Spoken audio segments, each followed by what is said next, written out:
to your mama's favorite podcast and the #1 unknown podcast in the world. Woo! It has been a minute, dude. Minute, baby. We're a week late, guys. Sorry. We are a week late. Dylan had a lot going on. I'm just trying to adjust to the time zone still. Justin coming in town really set me back a couple days. Yeah. That was not on the agenda, but No. it's all right. We're back here, and we ain't taking that long of a break when I go on my honeymoon. We're stacking shit up because I fucking missed it. I had people reach out saying they missed the episodes being dropped, so it feels good to be back in the studio. It does feel good to be back. We're coming up on the end of the studio, man. Yeah. Yep. We are going to have a new location here in the next probably 4 weeks. That's crazy. Yeah. Insane. But it's coming along, so I guess I can touch on it. The house is looking spectacular. The house is starting to feel like a home. We got paint, we got trim, we got cabinets, we got the whole exterior siding and brickwork done. We got, what else is done? The garage is completely finished in terms of like the finishing stuff. Are you putting a gym in there still? Yeah. With a sauna, and I am so excited. You already get the sauna? I'm about to order it today. I'm getting a membership, dude. I cannot wait. Yeah, we got a dedicated outlet in the gym for a sauna. So I've been researching some. They got some really good like Father's Day deals going. RIP to the GOAT. They got some good deals going on for Father's Day. So I think I'm going to pull trigger and finally buy it. Speaking of Father's Day and saunas, I was recently told that I shouldn't be in the sauna unless I'm simultaneously icing my balls because it kills sperm. I have heard that you should put like a little ice pack over the nuts. B2 said, I have some ice packs if you want to borrow them. Just share some nut buster ice packs. Literally, Paige was like, do you know like which ones you've used? He said, no, that's part of the surprise. A little scratch and sniff right there, dude. I was like, honestly, if you've used it already, I'm kind of more in. Yeah, no, that they have studies out there, and I don't know like too much if it's true, false, like what it is. And I think it depends on like how hot your saunas are getting and how long you're staying in there. But it's always good to take precautionary measures. Yeah. You just go to the gym and you got fucking half melted ice pack in there. I'm worried about just taking an ice pack and shoving in my balls in front of other people every morning. Yeah, I'll get an ice pack for it, and then also one of those little sauna hats I think I'm going to get. But it's got red light in it. I'm fucking pumped for that. In the sauna. Yeah. I think in the hat, I'm like, that's kind of crazy. Nah, you talking about them little cone hats? Yeah. That's a little too close for me. Not a fan. They're actually like, there has to be a better design. Like there has to be a better way, but everywhere has those little cone hats. Yeah. Yeah, I don't know. Chad, our buddy Chad has one of them, and it's so funny when he sends a picture in it. We have them in my sauna now. Oh, really? I don't put them on. Yeah. I don't know if I would share that. Other people's sweat just it's valid. Going It's a really good point. Yeah. They have them at sauna culture though too, and people just grab them. Huh. Them there though, you throw it like in the thing with the dirty towels every time. That makes more sense. Which I guess you could do at my gym too. Yeah. I don't know. Sauna culture, I would feel a little bit better about it. I know we'd be out of towels sometimes and I'm getting pissed. Just grab one out of the dirty. I've done it. Yeah, it's got two red light panels up top, so that way they illuminate on you. It's got the built-in Bluetooth speakers. It's got the lights that go around it on the inside to give it that vibe. Built-in speakers be clutch. I could spend so much time in there if I had like a podcast or something on. Yeah. In ours, I'll wear a headphone sometimes, but I'm just in there by myself like, I'll be dying, bro. This bitch is over 200 every day. Damn. Yeah, killing sperm one by one. This one goes up to 150, but it's infrared, so that's actually like 180 to 190 in traditional saunas. So, yeah, back on the grind, I mean, it won't be set up until we move into the new house, but at least I'll have it. So, just dial back into everything, start somewhat training for the high rocks. Not like intensely yet, but just to get into that like style movements and stuff like that is my plan. Start running more. You said you're going to get training plan from your buddy for that? I think so, yeah. Okay, B2 is asking about it. Yeah. Because I'm probably going to ask Chase, now that I have a coach again, like to tailor stuff towards high rocks for some of it. But also, like, because I don't want to be doing a strength workout and a high rocks workout and marathon training. It's going to be too much. But I don't think he's done one. I'm sure he could program for it, or he has people to ask. Yeah. But I don't even know what that would look like. I don't either. We'll find out here soon.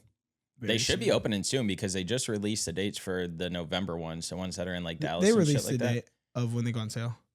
Oh, when they go on sale, when? July 23rd, I think it is. Okay, I didn't see that. That's what I sent you. Okay, and I thought that it said the next day, but I just misread. Yeah. I forget the exact date, but I think that's it. Brian had sent it to me, and I sent it to you. Sweet.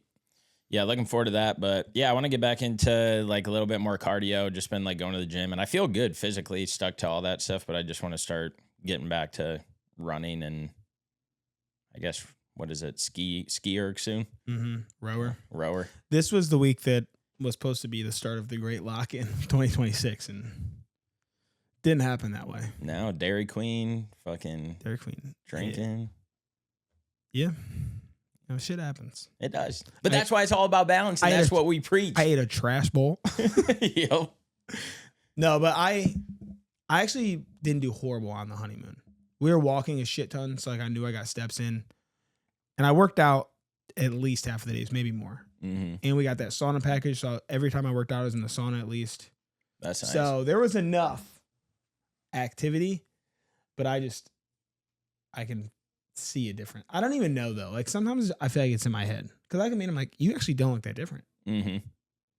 But also, I've probably been doing worse. Yeah, being honest. But also, she didn't work out the whole time we were there, so I'm like, maybe not. But I don't know. Today, I told her, I said, look at one day of no drinking, 12 miles this morning. I already feel like I look better. Mm-hmm. Get that inflammation gone. Get that tired out of your eyes. Get that fucking all of it. I mean. And that's the thing. But again, this is why we preach what we preach about the balance of life, because we want to go on honeymoons and enjoy it. And we don't want to have to be super dialed in regimen. We want to go on honeymoons and not gain 15 pounds. We want to go on a weekend little adventure excursions with our friends and have fun. Like this is what it's all about. So the thing that I love most is we don't tell people stop drinking, stop this, stop that, because it just then like this short stint of not being locked in is just like a normal cadence. But the thing is, most people will let this not locked in phase go for 2, 3, 4 months and then be like, God, I really got to get back into it. But again, our brains are so conditioned to live life a certain way that when we divert from that for so long, it's like, nope, I got to pull it back in. I couldn't imagine going another day like this. Not another day. That's dramatic. Like another week. I couldn't imagine going 3 months, dude. Like people who, I feel like at that point, though, it's not like a super dedicated thing. So it's easier to just fall off. But, dude, 3 months of this, and I would be an absolute mess. If you know me, then you know I love a good beer. But I also like waking up early to train. That's where Athletic Brewing Company comes into play. Athletic makes award-winning, non-alcoholic craft beer that tastes like the real thing because it is the real thing, just without the alcohol. These are for people who train hard, who chase goals, who live active, but still appreciate cracking open something cold at the end of the day. And here's what we love most. Choosing Athletic isn't about removing something. It's about keeping everything that matters. Flavor, ritual, social moments, and still being able to perform tomorrow. So if you want a beer that fits your lifestyle instead of fighting against it, hit up Athletic Brewing Co. and use code Dylan20 for 20% off your first order. Back to the show. Quick pause to shout out one of the brands we've been repping lately. Optic Nerve. If you spend time running, grinding outside, or just living life in motion, these are the kind of shades that work. Optic Nerve has been around for over 4 decades, building sunglasses that blend real performance and clean style. The polarized lenses deliver 100% UV protection, cut glare, and keep your vision sharp, whether you're hitting a morning run, midday errands, or winding down after. We use this because for us, it's not just about looking good. It's about practicality and comfort. So if you're tired of cheap shades that don't hold up, hit up Optic Nerve. Go to opticnerve.com and grab you a pair today. Use code DTI at checkout and you'll get 20% off. Back to the show. It's so much harder for me to even wake up in the morning and want to go do anything productive. Dude, if I don't get the routine down in the mornings or stuff like that, it's insane how much of a difference I notice in the way that I feel, the way that I act, the conversations that I can have, the way I articulate things. Like it's wild. And so, yeah, the fact that people live their life like not being active just blows my mind. But then it all makes sense because the people that aren't active are bitching and complaining about certain things. And it's like, well, what do you expect? Like you have nothing that is alleviating stress. You have nothing that's like challenging you. You have nothing that's putting you in uncomfortable situations. And so this is why like working out and being physically active is so important to the mental health because it aligns everything. And so you're also not anxious, depressed, nervous, or whatever about certain things, body composition, the way you feel, the fatigue that you have midday, because again, all like physically active, getting fresh air, sunlight, all of these things that we talk about are vitally important to align to a happy, successful life, or like even like a content life if you want to just be content. We say it all the time that physical activity is like the best cure for depression. And I think that a lot of people just don't listen to us or believe us on it because they're like, oh, like what have you actually been through? Whatever. They can put whatever bullshit spin they want on it. But I was listening on my run this morning to the Nick Bear podcast with did you listen to it with the amputee? Oh, no. Yeah. And he said it. He was like, the best way to get out of depression is just to be physically active. I'm like, if anybody can talk to what depression is, it's a dude who lost both of his legs. Yeah. Like completely altered the way that you live your life. And if you can still put those principles into place and see the benefit, what else are we talking about here? Yeah. Yeah. It's like take that guy's life and then ours. Like, you know how much he would like to be in our position and stuff like that, but he's making the most of it. And he's showing people that no matter what obstacle or no matter what challenges life throws at you, there's a way to still stay on track and there's a way to still enjoy life the way that you want to, despite things altering and changing. And so that can be something that happens to you physically that changes your capabilities, or that can be a job, that can be a relationship, that can be friendships that you have. Like all of those things are reasons why we're in our head more, why we're depressed more, why we're anxious more, because they all play such a big factor because they're so important and some of the biggest substances in our life in terms of like what we're doing on a daily consistent basis. And so if you're hanging around the same fucking people that don't push you, drive you, motivate you, then you're going to stay stagnant. If you stay in the same company and just bitch about how you hate it, how you're not making enough money, that's what's going to be revolved around your life, your mindset, all of that. So you're just naturally going to regress instead of progress, because once you start feeling that way about something, then that takes away from everything else. Your physical activity, the way that you eat, the way that you act, the way that you drink, all of that stuff just starts going to the wayside because you just can't focus on some of the little things that are important to remain happy or comfortable or excited in life. Super off topic, but now that it's in my head, I can't shake it. Mm-hmm. So this guy, Mike Egan, 2 legs blown off. He didn't meet his wife until after that. Like he met her like 2 years after this accident. Mm-hmm. They have kids. How does that work? Like I'm not saying like his penis doesn't work, but like that's gotta be difficult. Raising kids or the sex? Having sex. Yeah. Like there's no way he's on top, right? I bet you he can hammer it down. You see those arms he got? I bet you can. Honestly, dude, that's kind of terrifying. He's just basically doing push-ups. Yep. Damn. Shout out to him, bro. That's crazy. If he figured a way how to do pull-ups on a fucking rack, he'll find a way to get that little thing in. No homo, I'd kind of like to watch. Like I just want to see how it unfolds. So now where I thought this conversation was going. It popped in my head like, how did he do that? Like to see it. Maybe you DM him. He seems chill. I feel like he'd answer. Yeah, I think he would too. Hey, can you let me know how this works, please? If he posts a Q&A, I'll ask the question. Can you make a video on how? I make no disrespect. But how does sex work for you? Yeah, that's interesting. Again. I'm sorry. I derailed us. Yeah. That's on me. It's been a while. I have a lot of thoughts in my head. Yeah. Some better than others. Yeah. It's all right. Now it's got me thinking, but I don't know if we need to elaborate on it anymore. What are you thinking? The question that you asked all fucking weekend. Oh, yeah. We're not elaborating. I didn't. That was Justin's question, for the record. For the record. I was like, oh, we're going on day 2 of this question. All right. But yeah, we don't got to go down that path. Yeah, please, let's not. Yeah, no. But yeah, so hopefully we both do the High Rocks in December in Nashville. If anybody else wants to join, we got a squad. Sign up, come out there with the gang. And what else? Give people updates on your life. Let them know about these fun things that you've just been Married. through. That's probably the biggest update. Yep. Second biggest update is this could potentially be my first Father's Day. If all went according to plan, it could be. As long as the sauna's not killing my children.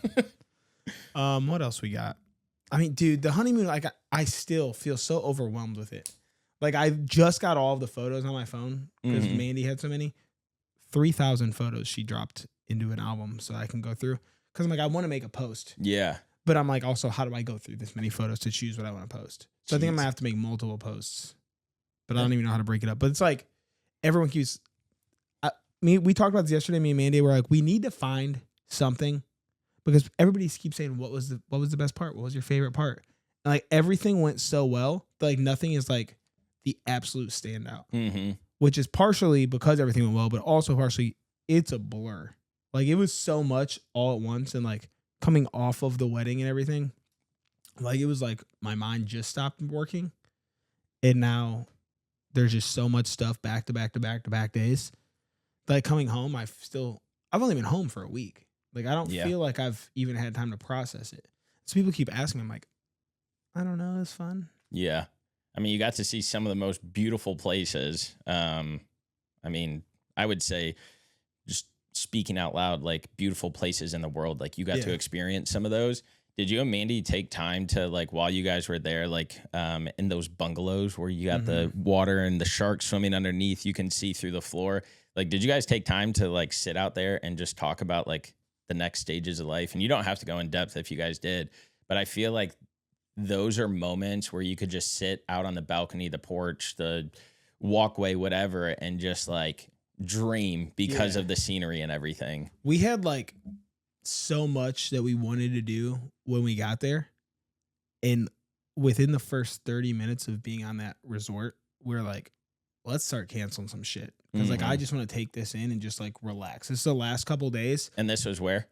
It's in Moorea. So it's in the French Polynesian. It's like between Bora Bora and Tahiti. Okay. So there is, so like, we'll back up a second. So like we went to all these different islands. Like we went to Bora Bora first. Beautiful, dude. The most blue water I've ever seen in my life. Bluer than Mexico? The bluest water I've ever seen in my life. Damn. Like insanely blue. Holy shit. And we said like, I'm glad that the trip was set up Hawaii and then the French Polynesian. Because like you go to Hawaii and you're like, holy shit, like this is another world. Dude, if I would have went to these places and then went to Hawaii, I'd be like, Hawaii's a shithole. Yeah. I would have been like, this place sucks. Which is crazy to say, but it was that drastic of a difference. Damn. It was unreal. So we went to Bora Bora one day. We went to some other island that I forget the name of.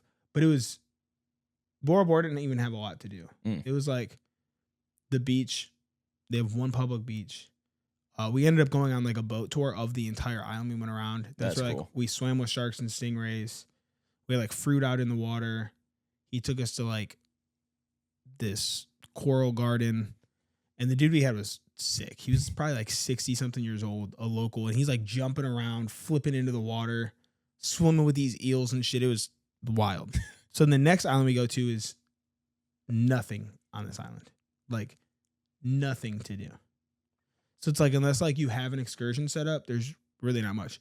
We just walked like the local streets for like 4 hours and then just went back to like the dock area.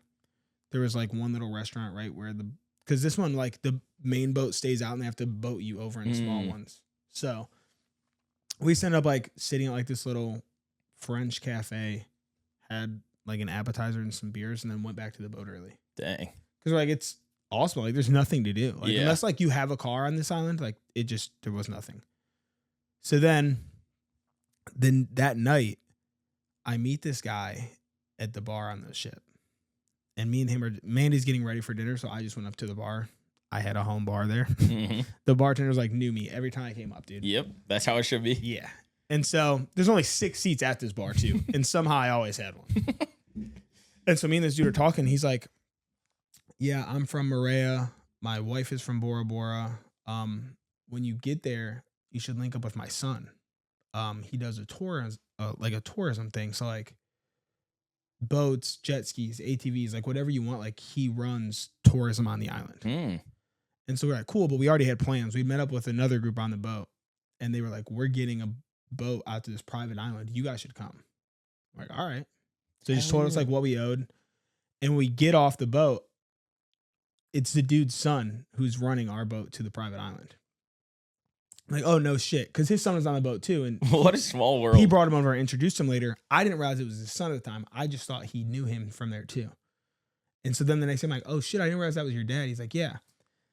And so we go out on this boat, and when we get back, we get his number. Because we're actually, after tomorrow, we're coming back here for 2 more days. So like the next day we went to Tahiti, and we just caught a ferry back to this main island where we stayed at the bungalows. Those bungalows were so cool. And so we get this dude's card, and he's like, I'll set up transportation for you guys. Like, what time's your ferry? We tell him. He's like, all right, just look for this van. They'll take you to your hotel. So we didn't have to get a cab. We didn't have to do anything. So we do that, and we get shipped off to our thing. We booked ATVs and jet skis with him. And then he gets us dropped off at our hotel, one of his drivers. And I'm like, how much are you? He's like, nothing. For you, it's free. I'm like, what the fuck? Like, what do you mean? Like, he's like, nothing. So like I tipped him. I'm like, oh, thank you. And so then we do the ATV tour. We canceled jet skis. So I'm like, so you know I've been fiending for jet skis. I was going to say, I was so happy for you, dude.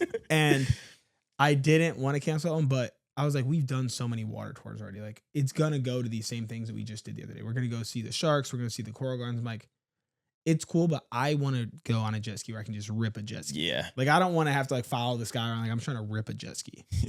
And so instead we did ATVs, which was actually sick. We rode up this mountain, and you can't even go all the way.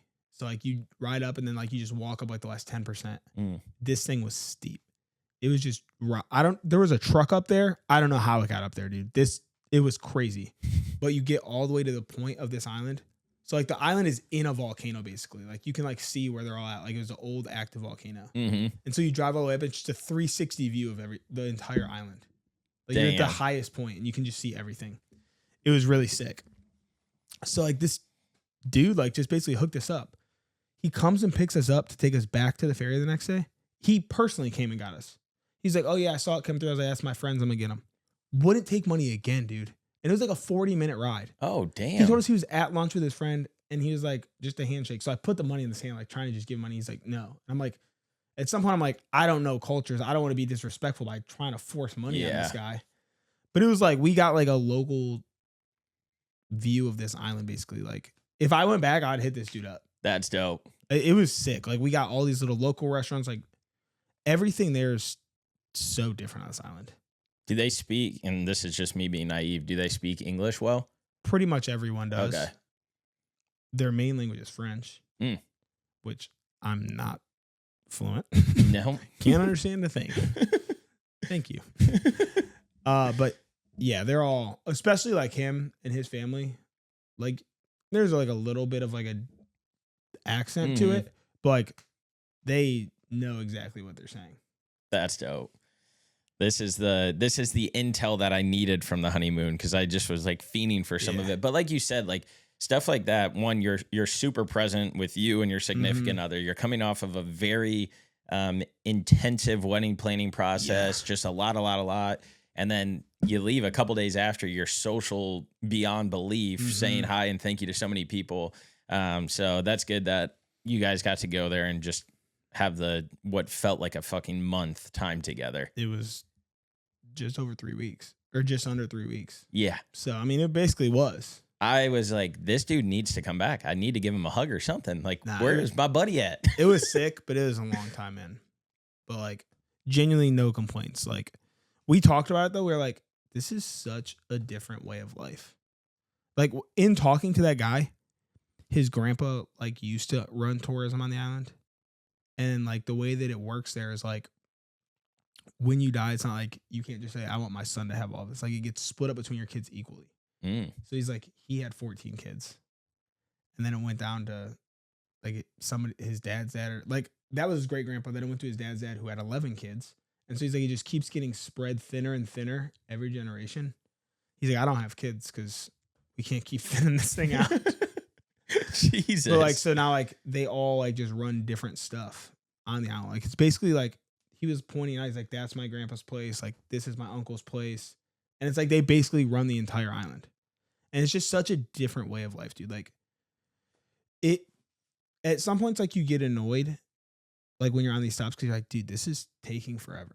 You're like, this is just how they live. Like it's not like they're being rude, or it's just the way that they live here. Like everything's slow. Yeah. And you could live for so cheap.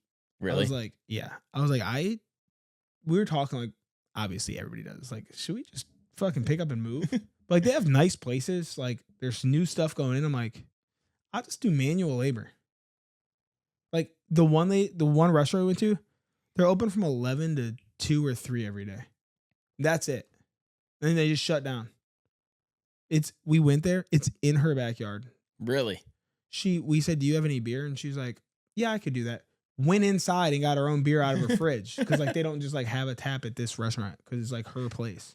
That's wild. So then we're like, yeah, we'll do another one. She's like, it's not the same beer, but we have another one. So I'm like, what the fuck? That's wild. Private stash. If you care about putting in work, whether it is crushing workouts, staying sharp during long days, or just doing right by your body, First Form gets it. First Form isn't about the hype. They build on quality, stand by service, and measure everything by real-world results. Their lineup covers it all.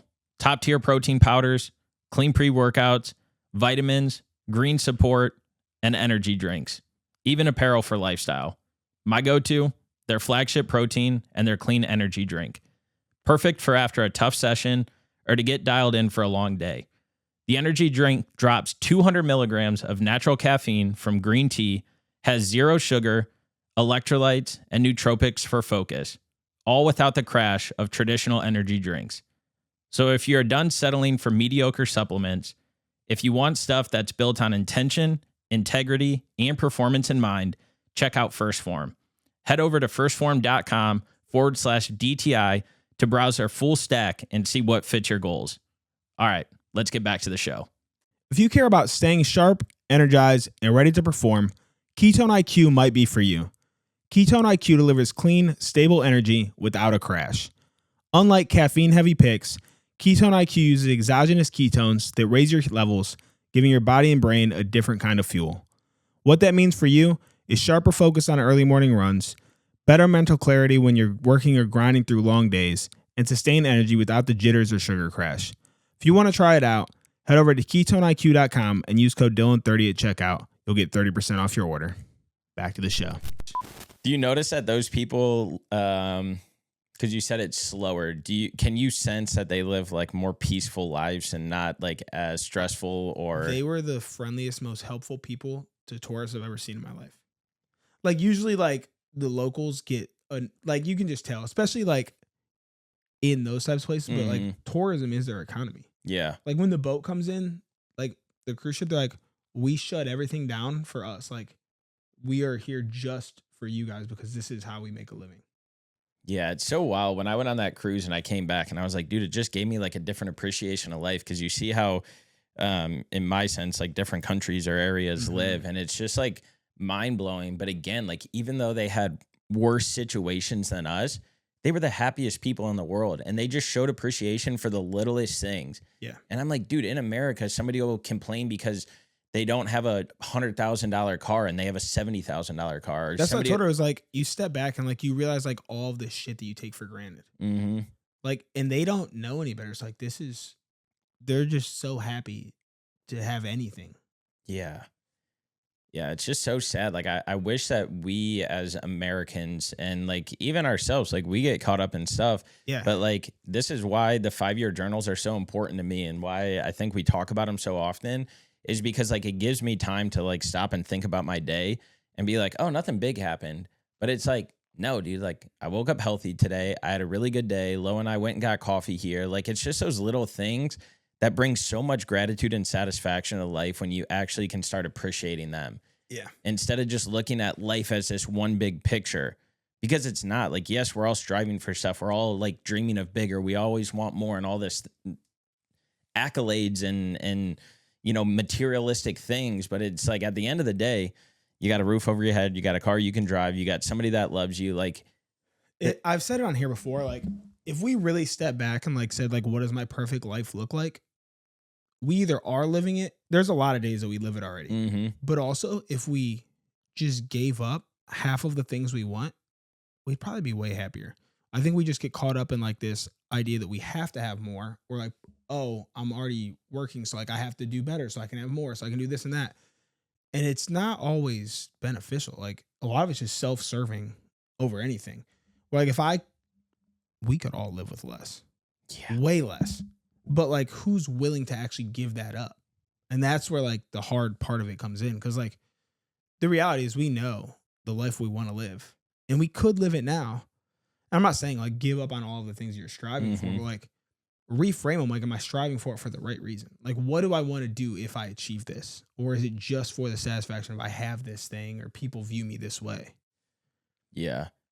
Like my mom just moved and I helped her move to Columbus. We're getting ready to move. So we're like packing up, going through things. And like you just said, like we can all live with less. Dude, it is sickening to see what we got rid of because it's like, oh, we don't need this anymore. Oh, we don't wear this anymore. Like the amount of clothes in the last month that I've donated, which I just did the same thing. Grateful to donate them and to give them to somebody else. But it's like, dude, thousands of dollars worth of clothes between my mom's house and our house. I'm just like, wow. And so like, even like when I'm packing up, going through things, it's like, I don't need this. I didn't need this. I spent all the money here. Like, and that goes back to if you're stressing about money, like reevaluate the things that you're buying. Stop going on Amazon and buying stuff that you don't actually need. Stop going to grocery stores and buying snacks that you don't need that are affecting the impact of your health goals. Stop going on vacations that are just pointless ones that don't actually mean something. Like we just always constantly have to like do or buy or whatever. And it's just like, take a breath.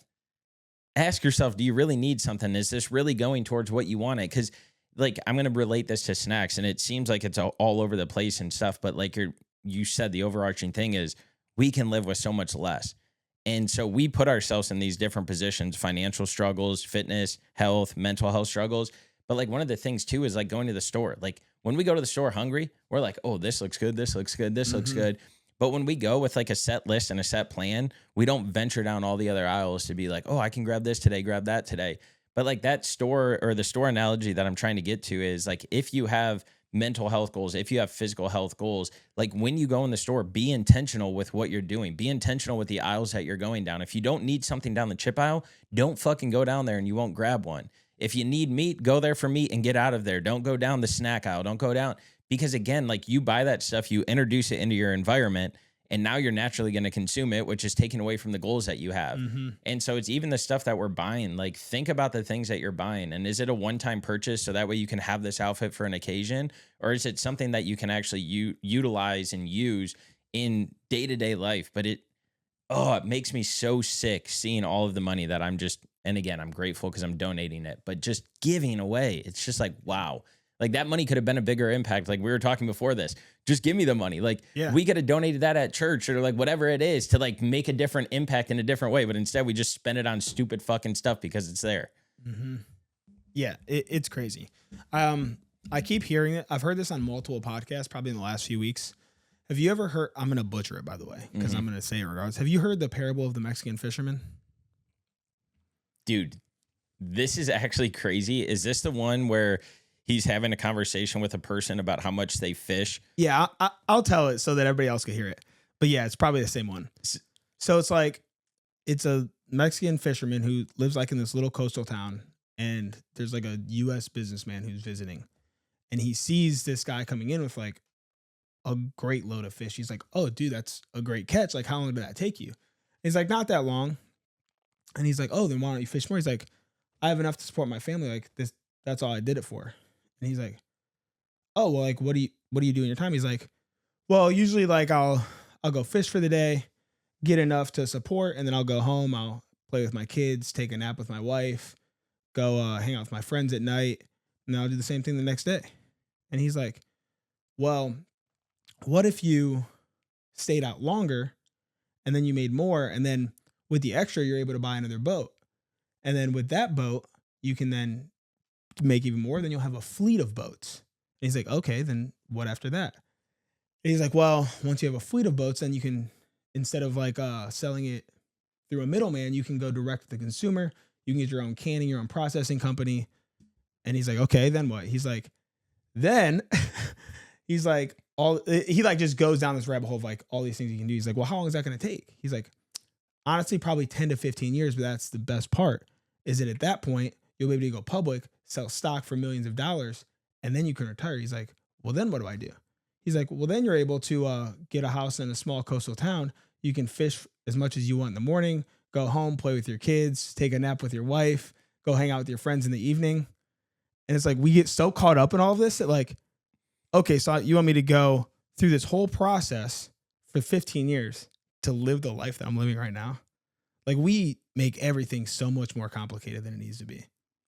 Yeah. Is that the same story you're thinking of? Yeah, dude. It's crazy that you brought this up because somebody had recently sent this to Amanda with everything going on. Like, somebody at work had like sent it to their whole team. Yeah. And so I've heard that before, but it's crazy that you brought that up because I probably haven't heard that story in 5+ years, if not longer. But yeah, it's just, I don't know, man. Do you think that like we're just kind of like screwing ourselves as like human beings because of being so like readily available to everybody else's life? Because like I feel like growing up, you know, I look at mom and dad's side of the family, a lot of kids, all this stuff, like they lived a great life, but they didn't have a ton of means or a ton of things. I hear stories about my granny growing up in West Virginia, and as she states, she's like, yeah, daddy would work at the train station and the daddy would come home and he would do this and that. But like, again, they didn't live like this extraordinary life, but you hear all these great like stories and memories of them growing up. And she's like, yeah, I would teach for $25 an hour back in the day, this and that. But like some of those stories that she tells are like some of the best times of her life when she was, you know, teaching the kids and having them grow up and watching them, and some of them reaching out to her like 20 years later.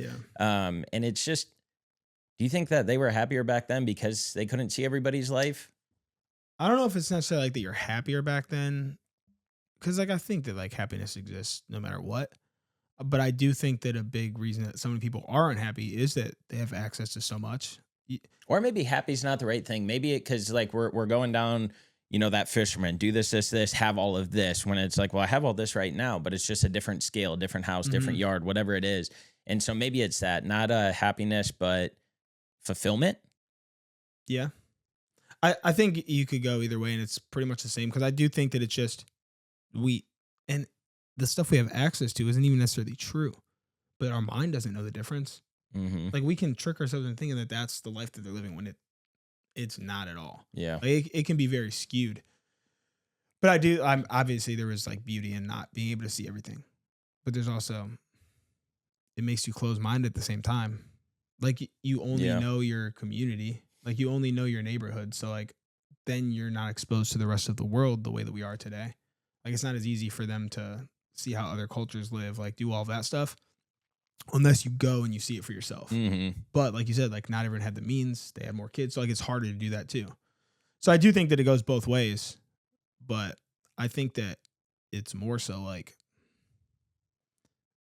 it's a blessing to be born where we are because we have so much opportunity, but it's a curse at the same time because we're pushed this narrative that we need to chase more, get more, do more. Like, it's all more a consumer culture. Yeah. All we're trying to do is make as much money as possible to look better for other people.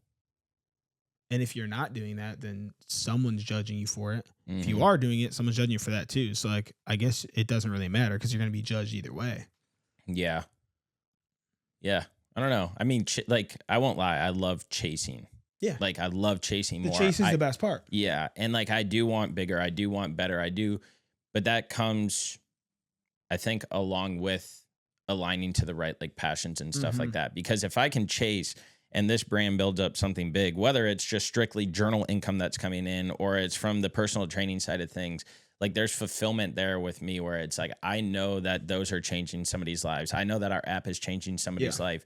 I know that the messaging that we're saying, whether it's being received right now or it's going to be received more 5 years from now, I know that the messaging that we spread is fulfilling other people's and making them think differently, act differently, do differently, so that way they can be different in the end, because there's something in them that's not fully happy with life or the way they look or the way they think, the way they feel.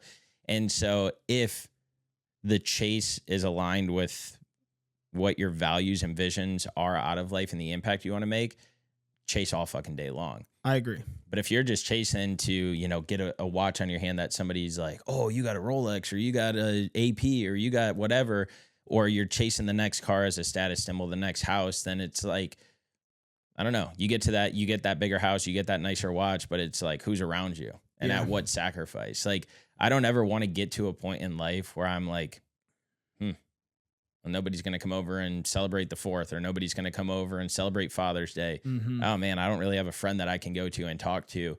So I think as long as, you know, people stay aligned, but again, like, then there's a caveat of where you see other people doing something and it's like, well, I'm going to do that because they did this. Yeah. And then once you have everything, it's like, wow, that's pretty lonely at the top. Yeah. If you can find like alignment there and chase for impact, I agree. Chase all day.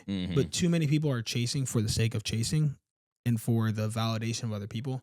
I am probably the worst offender of loving the chase. Like, that's what I always do. It's the reason that I do races. It's the reason I do everything. It's because like it puts something out there that I have to go after. If I miss it, I miss it. I'm still chasing it.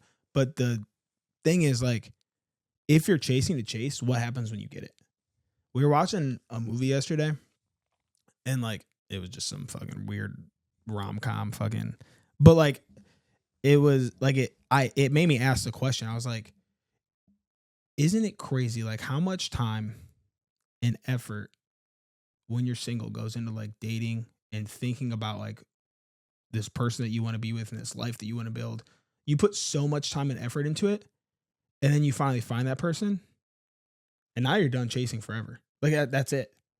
And then it's like, okay, now here's a wedding. Like, now I'm chasing everything to get here. And now it's over. I'm almost a month into marriage already. And it's like, what's going on now? And it's like, you're just constantly moving these things. But like, the moment you get them, it's done. Like, even if you're going for a better job, once you get there, then what? So like, if you're stuck like in this cycle of chasing and you don't know what it's for, you can just get lost in this revolving door of going after things that you don't necessarily care about, but that you just need to keep going towards. Yeah. And dude, like the physical fitness aspect, like the journey is the best part. Like, appreciate the journey to cross that finish line, because crossing the finish line, yeah, it feels good. It's cool. You did it. You get to hold up a medal, but like the process to get there and like understanding the trials and tribulations of fitting these runs in the midst of traveling for work, in the midst of being a good husband now, in the midst of, and so that journey is cool because it teaches you those lessons. But like taking that finish line, that's just, like you were saying, that's the same thing in life. Is like, oh, I want to get a new car. You get that new car, and then 2 years later, you're not happy with that, and you want something else. And then you get that relationship, and some people are like, I'm not happy with this anymore. I want something else. But it's like, why? Because you're losing sight of what you were once yearning for, or once dreaming or praying for. And so it's just taking a step back. And like I asked you in the beginning, if you notice that those people have more like a sense of ease or calmness to them or whatever it is versus us in America, or like even the lives that we like live, we know people, and it's always constantly, I want, instead of appreciating what we have. And so like you bring up people in wanting a significant other, boyfriend, girlfriend, whatever it is, and they're chasing, going on dates or going on this or going on that to try and find the right person. But like, I often feel like it's when you just kind of let go and you focus on yourself that you find that person. 100%. And like, I remember before, like you had met Mandy, it was always like, there was so much pressure on you with finding work jobs, doing this, writing a book, like whatever all these things were. And it's like, you knew what you wanted at the end, and that was to find your person. But you did a lot of fucking focusing on yourself, the races, the working out, the this, the this. That's when you find your person. It's like, but when people are like, oh, I got to go on all these dating apps and I got to do this, it's like, no, focus on you, get yourself out of your comfort zone, do different things and stuff like that, and it will come to you. Just like the job. My Uncle Brad told me growing up, he was like, the best time to look for a job is when you don't need a job. And so like the way that I take that and the way that I look at it now is like every person I meet, I know is going to play some sort of, or put, or have some sort of impact in my life, whether it's a customer I meet, a leadership role within a company that I meet, like whoever it is. Like I would not be here today if it wasn't for getting close to my boss when I met him in life. But I didn't know that I was going to meet him, garner this relationship. And so it's just like when you kind of like let go of the reins and it's like, let God do his work and I'm going to focus on me and I'm going to show up every single day to be the best version of myself. That's when it all happens. Yeah, that's the key, man. It's that simple. Not easy, but it's that simple, man. Yeah. Like the house. Like I can't believe that it'll soon be a home. It's still a house right now. But I can't believe that I'm getting ready to move into this house with Lo and start this next journey in our life. And we're getting married right after that and all of this stuff. But when we were going through that house journey, it was so stressful and there was so much pressure. We would look at this. It didn't work out. We would go here. It didn't work out. This one didn't work out. And it's like, oh my gosh. And finally we were like, you know what? What's meant to be will be. We're not even going to look anymore. And then one day we get an email from this one inquiry we sent like 4 months, 6 months earlier. And it was like, hey, come to our open house. We go there and it's like, oh, this is beautiful. And in our minds, it was like, this isn't going to work. None of the other ones did. And we both looked at each other. We're like, let's see what happens. And like literally a couple weeks later, we signed the dotted line. And so again, we like stopped everything and we were like, we're just going to keep going. And when time's right, time is right. And God had the plan, not us. And so it's wild how things happen like that. And it's good. But again, the positive mindset and your daily habits and actions play such a critical role in order for any of those things to align. Because one thing that I noticed, and again, I am not the biggest faith. I'm more internal with my faith than external. I don't talk about it a lot. But one thing I realized, man, is like God's got a plan for you and it's going to work out his way. It's never going to work out the way that you want it to, but it's all going to happen as long as you have that faith, that belief that life will and is beautiful as long as you keep doing the right things. And that's all we have for you guys today. Have the desire to inspire. Buy one of the 5-year journals. The links will be down in the description. Cannot thank you guys enough for tuning in. I'm happy to be back. I hope Dylan is. But yeah, we're going to keep making the most out of life. And that's what we want you guys to do as well. Focus on your daily actions, your daily habits, and start writing things down because that book to me is a magical book, and everything that I've wrote down in there that I wanted to happen has happened, whether it was a year later or 5 years later. And not only that, everything that I said I want in life, I write down on that book and I look back year after year and I realize that I do end up achieving those things that I put in there. So I think it's very important to get our thoughts, our feelings, our emotions out on a 5-year journal or something similar. So if you guys want to start taking action of your mental and physical health, that's a great way. But also reach out to us if you want training or anything like that. Join the community and the inspired. And we'll be here next week. Have the desire to inspire. Kiss your mama and have a good one. It's on. Peace.